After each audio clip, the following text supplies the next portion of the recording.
Attends une minute, tu te calmes, oui, je sais que c'est l'heure. C'est dimanche, c'est 10h, je suis très content de vous retrouver, comme chaque semaine, comme chaque dimanche. Bon, ça faisait longtemps, bah oui, ça faisait un petit moment que Trump en avait pas remis une couche, ça y est, c'est fait, il menace l'Union Européenne de balancer du 50% de droits de douane dès le 1er juin. Mais en même temps, fallait s'en douter, il avait mis en pause pendant 90 jours, ça fait déjà quand même un mois et demi, les négociations n'avancent pas, donc je vais vous défoncer. Et en plus, ça l'arrange bien, puisque du coup les taux d'intérêt baissent. Bon, on va en reparler. Alors vous le savez, cette semaine, j'ai accentué le rythme des vidéos, que ça soit des shorts tous les matins, mais également, j'allais dire quasiment une vidéo par jour, mais en fait on a fait une vidéo par jour. Notamment sur les taux, pour expliquer comment ça fonctionne, qu'est-ce qui est en train de se passer sur les taux aux États-Unis, mais aussi sur les taux d'intérêt au Japon. Et puis cette semaine, messieurs, dames, oui, pour le Pizza Day, le jour où quelqu'un a acheté pour la modique somme de 10 000 bitcoins à l'époque, a acheté 2 pizzas. Aujourd'hui, ça vaut un peu plus d'1 milliard de dollars, histoire de remuer un petit peu quand même le couteau dans la plaie. Nouveau record historique sur le Bitcoin. On va également en parler, même si on en avait déjà parlé mercredi, pour actualiser tout ça. Bon, ça fait un bon programme. N'oublie pas le petit pouce, soit maintenant, soit au cours de la vidéo. Je sais, il faut être multitâche pour regarder la vidéo, mettre un pouce, ça fait deux trucs en même temps, c'est compliqué. N'oublie pas de t'abonner si tel n'est pas déjà le cas. Et surtout, activer la coche, pas la coche, la cloche, pour recevoir les notifications dès qu'il y a une nouvelle vidéo. Et vu que le rythme s'accélère, j'espère que tu suis bien le rythme. Alors cette semaine, nous avons eu une stratégie complémentaire avec Rodolphe. D'un côté, acheter un indice en Europe. De l'autre côté, de vendre deux indices aux États-Unis. Pourquoi? Eh bien tout simplement parce que vous le savez, je l'explique depuis maintenant un moment, on a non pas une décorrélation, je pense que c'est un mot un petit peu trop important. Non, c'est pas le bon terme important. Non, je cherche là. Une surperformance de l'Europe par rapport aux États-Unis. Donc il y a deux choix possibles. Eh bien on a fait les deux. Acheter le DAX, vendre le SP500 et le Dow Jones. Et bien les deux stratégies ont fonctionné. Ouais, c'est possible. Bon, alors bien évidemment, tout le monde ne peut pas forcément le faire. C'est vrai que c'est un peu contre-intuitif de se dire, je vends d'un côté, j'achète de l'autre, mais c'est bizarre, c'est pas possible. Bah effectivement, ça a fonctionné. Alors, l'Europe tient parce qu'elle est un peu plus épargnée, on va dire, sur les droits de douane, même si, bon, Trump en a remis en couche sur l'Union Européenne. Et on voit effectivement, j'avais fait une vidéo du coup avec Bertrand Lamiel de chez Portes en Part BNP Paribas, que l'Europe pouvait être beaucoup plus performante et je dirais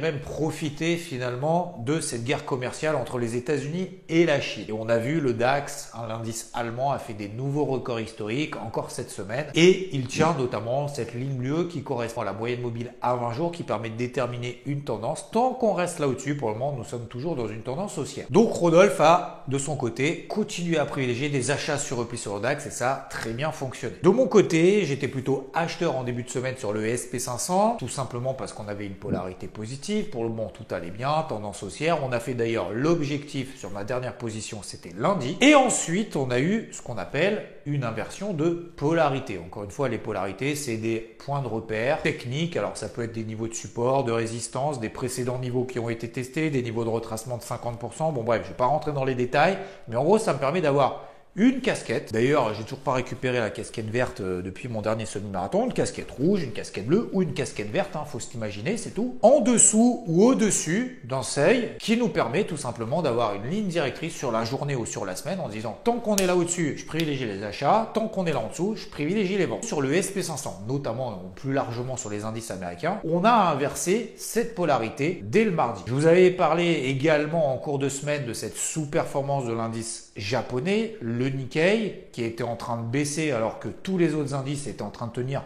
voire de le relancer à la hausse. Donc j'ai initié une première position à la vente également sur le Nikkei. Et puis on a eu en cours de semaine, donc comme je l'avais dit, une adjudication à 20 ans de dette américaine. Et ben ça s'est pas très bien passé puisqu'il y a eu beaucoup moins de souscriptions finalement que ce qui était prévu. Le pire niveau de souscription depuis 2022. Alors tu vas me dire bon, c'est pas bien grave, 2022 c'est pas comme si c'était il y a 50 ans, on est bien d'accord.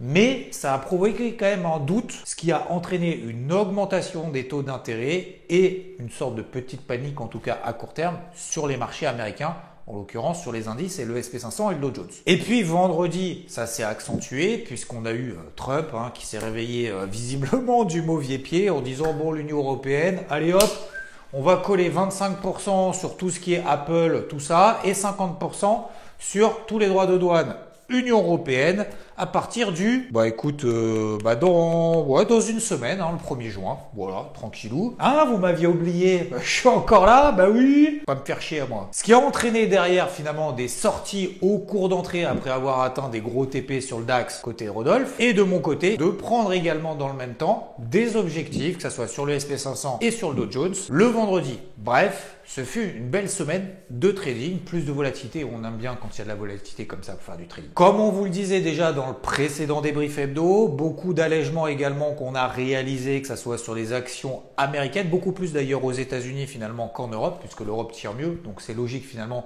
d'alléger les achats qu'on a fait dans le trou lorsqu'il y a eu justement ces annonces de droits de douane il y a maintenant à peu près 1 mois et demi de la part de Trump où le marché avait perdu 20% aux États-Unis. Donc pas beaucoup de mouvements cette semaine parce que finalement si on prend un petit peu de recul, voilà, il y a une petite baisse globale sur la semaine mais on n'a pas encore pété les plus bas de la semaine d'avant. Phase de consolidation latérale, petite baisse un petit peu plus marquée aux États-Unis mais c'est pas gravissime pour le moment. On va quand même, encore une fois, surveiller les taux d'intérêt. Donc, ce qu'on va faire, c'est qu'on va continuer à travailler de cette manière-là. Déjà, parce que c'est globalement flat sur l'ensemble du marché. L'Europe tient toujours mieux, que ce soit sur le CAC, que ce soit sur le DAX. Il va falloir vraiment suivre de près tout ce qui est taux d'intérêt, que ce soit aux États-Unis et que ce soit au Japon. Encore une fois, j'ai fait ces dernières vidéos. Alors, pas pour faire paniquer tout le monde. D'ailleurs, on n'est pas en train de paniquer du tout, bien au contraire. Mais simplement d'avoir conscience de ce qui est en train de se passer d'un point de vue économique au global. Ce sont simplement des petits signaux qui sont en train d'apparaître. Donc à suivre quand même les taux d'intérêt si vous n'aviez pas forcément l'habitude de le faire.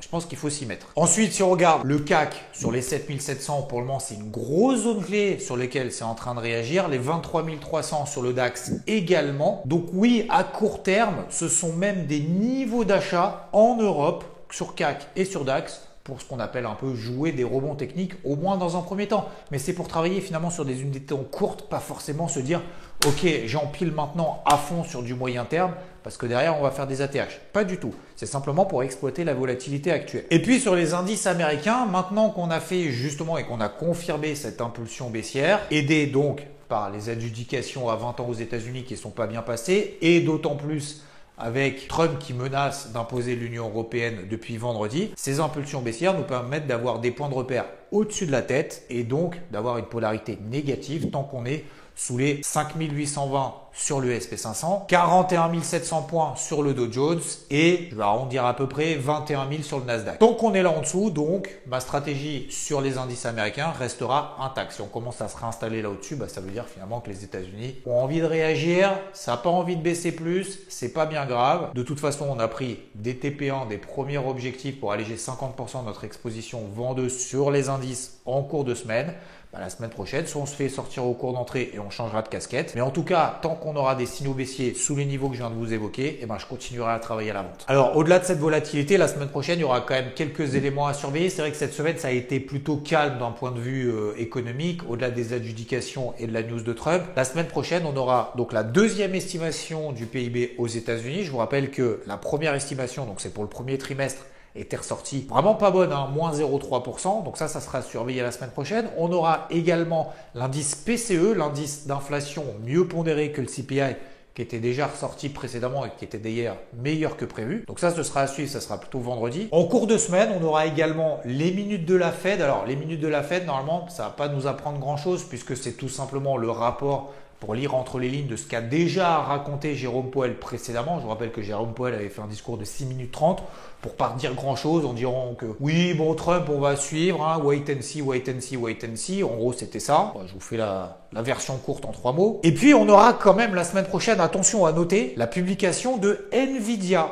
Alors là, oui, ça va envoyer du lourd. Donc, encore beaucoup de volatilité à prévoir la semaine prochaine. Je pense que on est dans un contexte de marché où faut pas viser la lune ou viser le fond du trou. On est dans un contexte de marché où il y a très peu de visibilité et donc de la volatilité à court terme. Le marché est tout à fait capable de perdre 2%, d'en prendre 1,5 le lendemain et inversement. Donc, je pense qu'il faut avoir une attitude un petit peu plus active. Ça ne veut pas forcément dire être 20 heures derrière ses écrans, mais pas viser des objectifs trop ambitieux en ayant la conviction et la certitude absolue que le marché va monter ou va baisser. Je pense qu'il faut se fixer des règles très simples et c'est au contraire, je pense que c'est même intéressant pour travailler ce que j'appelle le processus, une méthodologie de manière complètement stoïque, sans émotivité et surtout, faut vraiment éviter le FOMO. Comme je l'ai vu par exemple vendredi, il y a eu la news de Trump, tout le monde s'est dit ah ouais mais j'étais pas à la vente, allez bim, je rentre à la vente à fond. Puis finalement derrière le marché il fait un rebond technique sur des niveaux finalement après coup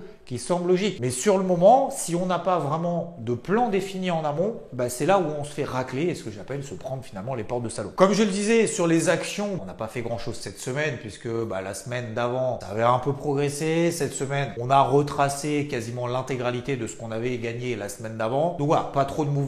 Si je prends toujours comme exemple l'action Tesla sur laquelle j'ai pris encore un objectif sur les 340 $, puis une semaine en fait on est exactement au même point. Donc pas beaucoup de mouvement de notre côté, que ça soit en Europe, aux États-Unis, sur la partie action. Côté crypto, alors nouvel record historique d'ailleurs le jour même où il y a eu le fameux Pizza Day, je le disais en introduction, c'est un jour du coup un peu historique et on en profite du coup pour faire des records historiques sur le Bitcoin, 112 000 $. Donc ça on en avait déjà parlé ensemble, on a des étages qui se construisent. Le Bitcoin finalement, si on regarde en données 4 heures, il est effectivement, et ça je vous avais prévenu, consolidation latérale, plus de chances de sortir dans le sens de la tendance précédente que l'inverse, ça n'a pas loupé. On a fait des nouveaux records historiques. Donc aujourd'hui, on est toujours dans une dynamique technique qui est complètement positive, ça n'a pas changé tant qu'on restera au-dessus des 102 000 $ à court terme, au-dessus des 75 000 $ à moyen terme, on peut relever le niveau à 88 000 si on veut. Surtout que le Bitcoin, il reste très très fort par rapport à ses copains ou ses copines, comment appeler si c'est féminin ou masculin. La différence peut-être avec ces derniers mois, voire peut-être même d'ailleurs ces dernières années, c'est qu'avec ces problématiques de taux d'intérêt dont je vous ai largement parlé cette semaine, j'ai un peu le sentiment que les investisseurs sont en train de se poser la question en disant bon, les taux d'intérêt, Trump machin, tout ce bazar, c'est un peu compliqué, on ne sait pas trop où ça nous mène, c'est plutôt négatif. Où est-ce que je peux investir en étant détaché de tout ça? Alors vous allez me dire, valeur refuge, l'or, ce qui est vrai d'ailleurs, l'or a très bien progressé aussi cette semaine, très bien réagi. Mais même au-delà de ça, dans un écosystème finalement, on est détaché de tout ça, et tiens, les crypto-monnaies, ça tombe bien, il y en a. Sachant qu'en plus, le Bitcoin avait déjà quand même particulièrement bien tenu quand les indices américains avaient perdu 20% depuis la mise en place des droits de douane de Trump. Une construction positive, on en a parlé techniquement. Et on a peut-être l'impression que ça y est, le Bitcoin est en train de faire office de valeur refuge. Vous allez me dire, on ne peut pas tirer de conclusion au bout de quelques jours. Clairement, et c'est ce que je pense aussi, on ne va pas tirer de conclusion aujourd'hui en se disant si le SP500 baisse, le Bitcoin va monter, ce qui a été le cas d'ailleurs cette semaine, plutôt mercredi, quand on a eu justement ces adjudications à 20 ans aux États-Unis. Le Bitcoin a pris 4% alors que le SP500 en avait perdu 2%. Mais c'est quand même à suivre au cours de ces prochaines semaines et ça va être vraiment intéressant de voir s'il y a un changement de ce que j'appelle de mimétisme entre le marché crypto avec les marchés traditionnels ou si finalement, ça y est, ce statut de valeur refuge, c'est en train de monter un petit peu en puissance. Mais c'est vrai que dans cette philosophie d'investissement, se détacher de tout ça et de ne pas savoir si finalement les banques centrales vont rentrer dans le game pour faire baisser le taux d'intérêt, pour éviter que les États se surendettent encore une fois à des taux d'intérêt monstrueux et d'avoir finalement des intérêts de la dette qui correspondent à 25% de leur budget annuel, ce qui peut être le cas si on reste sur des taux d'intérêt comme ça, qu'il y ait des soucis d'inflation, etc. Ça peut faire le taf. Donc, le statut de Bitcoin hors numérique, il est quand même en train de prendre tout son sens. On va voir si ça tient sur la durée quand même, ne nous emballons pas, mais voilà, c'est des petits éléments comme ça que je vous donne, vous en faites ce que vous voulez, mais en tout cas c'est ce que j'ai remarqué cette semaine. L'Ether, tout va bien, voilà, phase de consolidation finalement depuis cette upgrade Pectra, tout va bien tant qu'on tient les 2400 $. Phase de latérisation, c'est ce que j'appelle construire un étage pour relancer un petit peu plus par la suite. Moi j'ai toujours rien sorti, j'ai toujours un objectif pour ces prochains jours, peut-être prochaines semaines, 3100 $ pour commencer à alléger mon exposition gestion active sur l'Ether. Début de semaine quand même sur les cryptos, on a fait premier objectif que je m'étais fixé sur AVE qui était dans le top 1 des 100 plus grandes cryptos les mieux valorisées au monde sur la semaine. Donc AVE, TP1 en début de semaine, c'est cool, ça permet de récupérer un petit peu de gestion active et de cash, je voulais dire, en gestion active. Et puis, souhaitons-le, prochaine TP, ça serait pas mal de le faire sur Ray, sur les 4 $. Ça serait pas mal pour la semaine prochaine. En tout cas, on a toujours une belle construction globale. Je prends toujours cet exemple de Total 3 que j'aime beaucoup, cette comparaison 2024-2025. On est en train de faire quasiment j'allais dire quasiment, mais non, c'est même pas quasiment. On est en train de faire le même schéma en 2025 qu'en 2024. On a un canal baissier. On sort par le haut, on fait une petite phase de consolidation pendant un mois et demi et derrière, bull run. Ce serait énorme que ça se passe de la même manière. On en reparlera bien évidemment dans les prochains jours et les prochaines semaines. Alors ce dimanche, vous avez vu, j'ai fait peut-être un débrief hebdo un petit peu plus court que d'habitude pour aller taper direct dans le vif du sujet. Je vais privilégier de plus en plus des formats chauds, formats froids également, mais pour aller plus dans le sujet parce que vous m'avez posé beaucoup de questions sur les taux et tout, plutôt que d'attendre le dimanche, parler un peu de tout et peut-être de manière un peu trop tardive pour vraiment comprendre rapidement ce qui est en train de se passer sur certains sujets, de plutôt me concentrer là-dessus, donc d'apporter plus de détails sans faire que le débrief hebdo finalement soit trop long pour expliquer un peu tout mais pas creuser à fond. Vous voyez ce que je veux dire? Donc je suis toujours en train de réfléchir par rapport à ça, d'essayer d'améliorer tout ça, de faire des shorts le matin, vous appréciez beaucoup et ça c'est cool. Merci pour vos commentaires, vos pouces parce que